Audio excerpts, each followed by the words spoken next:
This morning we gather for our last gentle worship that's going to take place at 10:30. After this gentle worship is going to be going back to its usual time slot of 9 o'clock on the first Sunday of every month. But we have some special things happening today that I want to let people know about.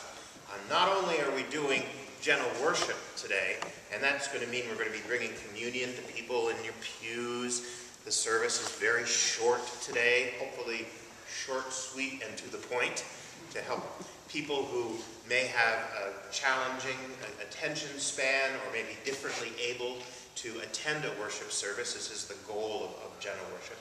We also have some other special things happening today. We have a wonderful special hospitality time planned for everybody. We're going to be treated to a light brunch today after church because the service is going to be so short. We're also gearing up for our big day tomorrow on Neighbor Day, when we'll have our bake sale, the proceeds of which will go to benefit those people who are hungry in Columbus. As all these thousands of people go to Northam Park, St. Mark's will be alive and the doors will be open, and encourage people to come, and even if you haven't baked something, stop by the church and have some popcorn. Just be a part of the day at St. Mark's if you're able to do that tomorrow. Encourage that as well. Other thing I want to encourage is a little bit of a take on the gospel today. We have a very difficult gospel today. We heard from the message, if you're not willing to kiss goodbye what you're feeling most important in your life, you can't be a disciple of Jesus. And that can be a hard message. The Christian message can be a hard one, but we have to interpret it in a way and realize that when we're able to let loose of the most important things to us is when we're handed those things back to us through God. And when something comes through God, we're able to love those things more than we can do if we hold on to them just ourselves. So the gospel message is not as much about letting go. It's about embracing God's love and being able to embrace all the things that we love the most in our life with God instead. And that involves loving God in the deepest and most powerful way that we can possibly do. And that's the challenge, because there are so many distractions. Even our dearest relationships in life can get in the way of our relationship with God. And in order to serve those and love those we hold most dear, we have to do so with God's help and in God's way. So that's the message. And how to communicate that is a huge challenge in our world.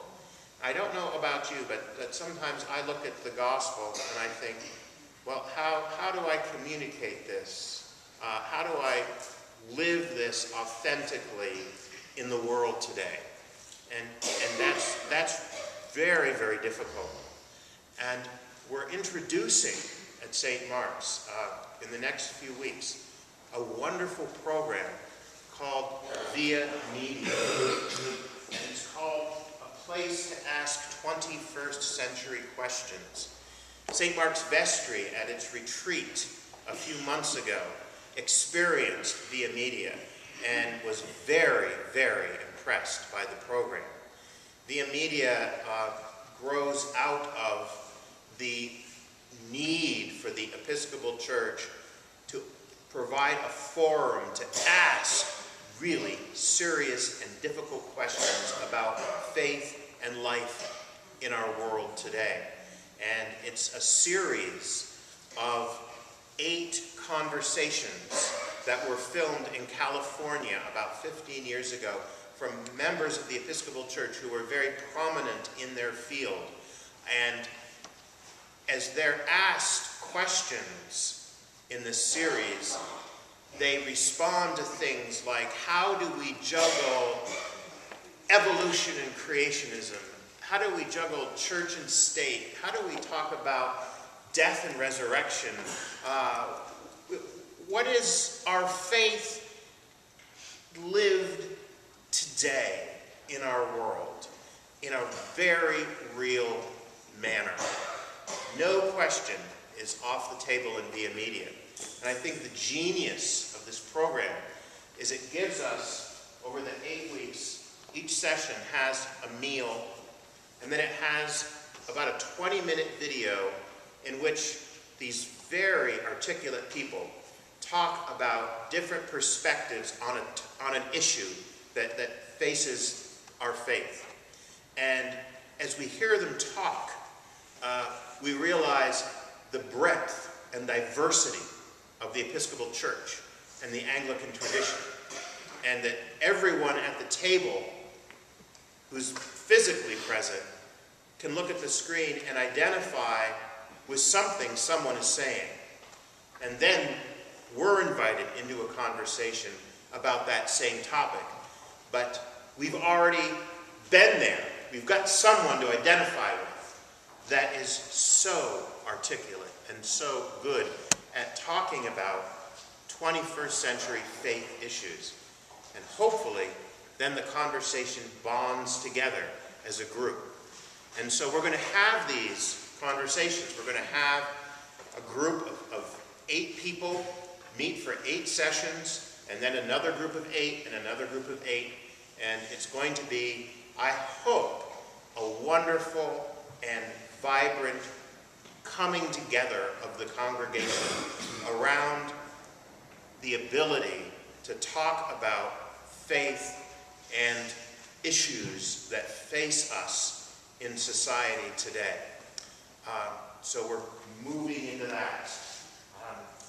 What a challenge it is. So all of these things are about to begin and happen. Next week is Startup Sunday. We're going to have a wonderful service of celebration and a blessing of our completed organ. We're going to have a commemoration of the 15th anniversary of 9/11. It will be an occasion which would be wonderful. If you ever thought of bringing a friend to join you at St. Mark's, this is a day when St. Mark's is going to shine. We'll be at our best and invite you to come and be a part of that and to spread the good news, the sometimes difficult to articulate news, which we're hoping to articulate even more deeply, but the news that God's presence and love and concern and care and blessing upon our world is very much in our midst, and that no matter what headlines we may read, the kingdom of God is coming nearer. Amen. Amen.